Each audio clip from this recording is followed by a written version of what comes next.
The day before No King's Day, my comments were full of sentiments like this. No King's rallies, be careful. Republican governors are deploying the military to antagonize peaceful protesters tomorrow. This is in reference to Texas Governor Greg Abbott sending the National Guard to Austin, and then Governor Youngkin of Virginia mobilizing the Guard there as well. We also saw that Greg Abbott positioned state troopers at buildings in Austin. Now, obviously, these were blatant acts of intimidation, but also just a tremendous waste of taxpayer resources and a tremendous disrespect for our National Guard members. NYPD report 0 arrests at No King's Day there. Portland, Oregon, no arrests of protesters. Same for Seattle. In fact, I have yet to see any reports of protesters being arrested. Now, there were a number of instances of MAGA counter-protesters being arrested, and a number of instances of MAGA being extremely dysregulated and basically crashing out. I talked about how here in Portland there were 10 or 11 right-wing influencer Proud Boy types who were like desperate to get some footage, and they did what they did. They thought they really did something. Mike Johnson and all of the Republicans have egg all over their faces now because the protests were completely nonviolent. We were there with good vibes, good energy. We were there to exercise our constitutional right to free speech. We didn't break shit. We didn't smash shit. There was no violence. There was no rioting. Mike Johnson claimed that we were all violent Antifa terrorists. This Hate America rally that they have coming up for October 18th, the Antifa crowd and the pro-Hamas crowd and the Marxists, they're all going to gather on the mall to score political points with the terrorist wing of their party, which is set to hold, as Leader Scalise just commented on, a Hate America rally. They're gearing up for their I Hate America rally this weekend. A rally where they'll cheer for chaos instead of country. They were trying so hard, you guys. They were trying so hard to craft this narrative, which I just don't understand how they didn't anticipate that they were setting themselves up to fail. Maybe I'll talk about this in the next video a little bit more, because maybe they really thought that we were going to riot. Maybe they really believe their own bullshit. Have they gaslighted themselves? Is that what's going on? And yet we showed them how very wrong they are. There's been a number of creators on the left today who were like, No Kings didn't accomplish anything because there wasn't like violence. There wasn't smashing shit. We didn't have a riot. They wanted us to riot. We are depriving them of what they want.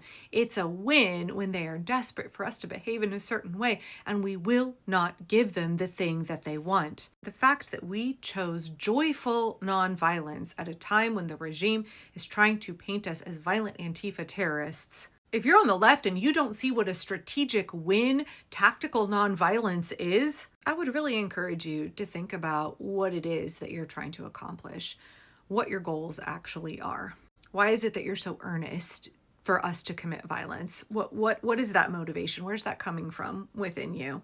Because yesterday, completely nonviolent, no arrests, despite the intimidation and antagonism of Republicans in advance and through methods like this, sending out the National Guard to try and scare people, try and start altercations. We didn't take the bait. We didn't give them what they want. That is a massive win for us. They wanted riots in the street, and instead, we gave them this.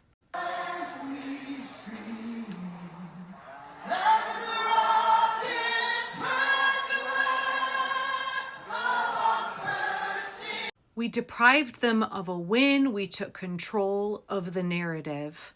Well, yes, No King's Day was a great morale booster for us, and we need to continue to sustain ourselves and keep our hope alive. And while it was a good networking event for us, it was a good onboarding event for us. So much of what is happening right now is a propaganda game. It's a PR game, and we took control of the narrative. Republicans basically set themselves up to take a fall by confidently asserting that yesterday was going to be left-wing Democratic violence and trying to frame MAGA as the reasonable ones. I mean, this is what MAGA was like at No King's Day. Just recording for her.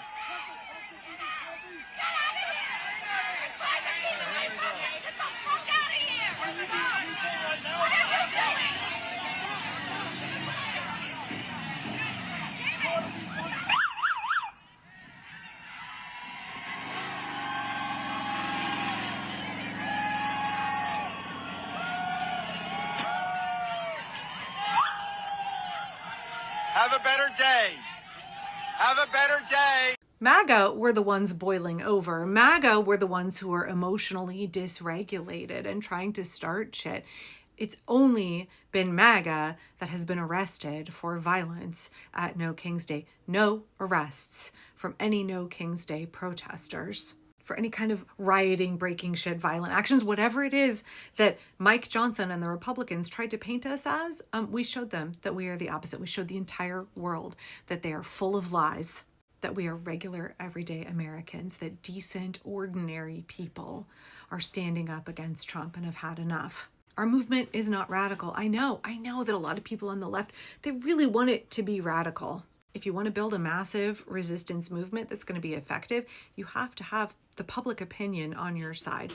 And what we did on Saturday was absolutely build support for our movement and highlight the lies, the hypocrisy, and the ridiculousness of the claims of Republicans and MAGA.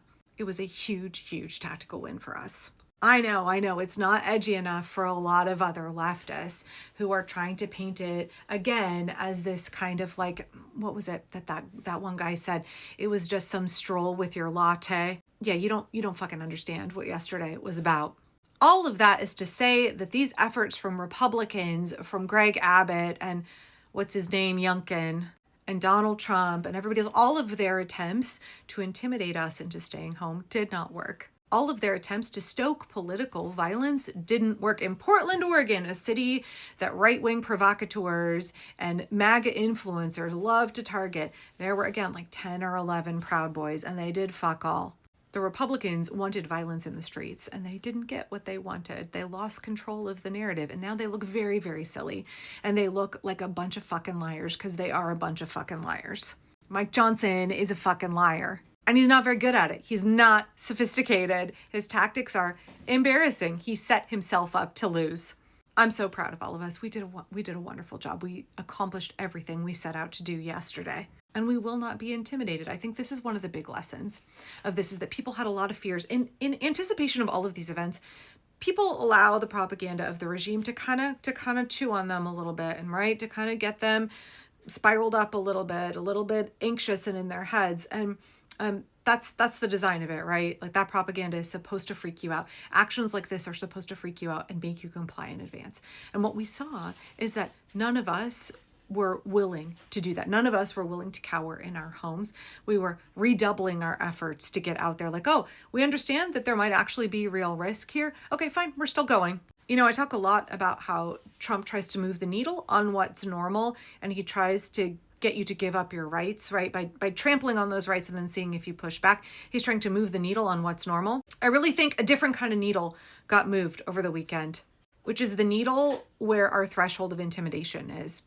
We're now entering, I think, this new phase where more and more people are taking up that mindset of fuck you, make me more. More and more people are like, you're trying to scare me? No.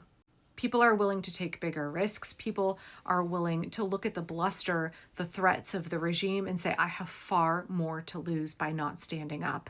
And that's a problem for the regime and a good thing for us. So yeah, this backfired. Giant waste of taxpayer resources, giant disrespect to our National Guard members. And it didn't work.